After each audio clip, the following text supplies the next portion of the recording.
Thomas Edison was born in Millen, Ohio on February 11, 1847. He didn't learn to talk until he was almost 4 years old. In school, he often daydreamed and was labeled as mentally slow by his teacher. Because of these comments, young Edison's mother took him out of school and homeschooled him.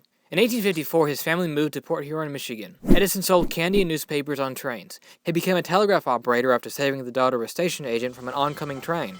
He moved to Louisville, Kentucky in 1866 and became an employee of Western Union. Starting in 1872, Edison worked on the quadruplex telegraph system. It allowed telegraphs to send and receive 4 signals at the same time on the same wire. Edison's system wasn't a new invention, but an improvement on the duplex system created by Moses G. Farmer and Joseph STEARNS. Edison's first invention was a phonograph in 1877. Many people today incorrectly associate the phonograph with a record player. Edison's device recorded sound on the cylinders and was geared as a recorder for the voice, not for recording and playing back music. It was the gramophone that recorded to discs, and became the record player that we know today. Edison did not invent the first electric light bulb. He invented the first commercially practical incandescent light. Edison bought the patent on what was probably the first invented light bulb. Later, he came across Joseph Wilson Swan, who had developed and patented a working light bulb.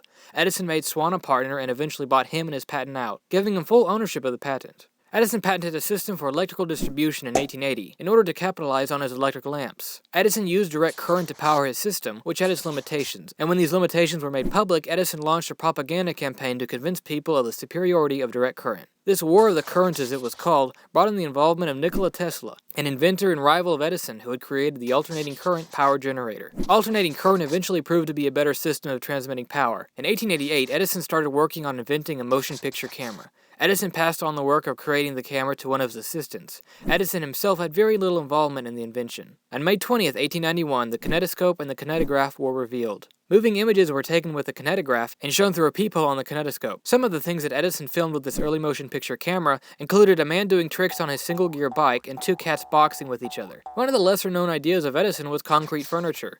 It came from a failed attempt at making concrete houses. Edison used what was supposedly a lightweight foam concrete to manufacture various home furnishings. Edison shipped out some of his furnishings to put them on display, but they arrived broken up. This caused Edison to close down his line of concrete creations for good.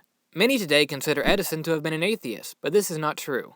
Edison had spiritual and religious beliefs that were a mix between pantheism and deism.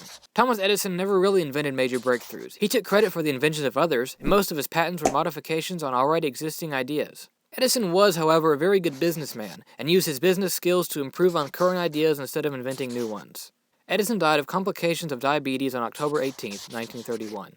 While there are lesser-known inventors who have done greater things than Edison and are more deserving of the praises and rewards given to him, there is no doubt that he certainly had an impact on the world. So ends the history of Thomas Edison.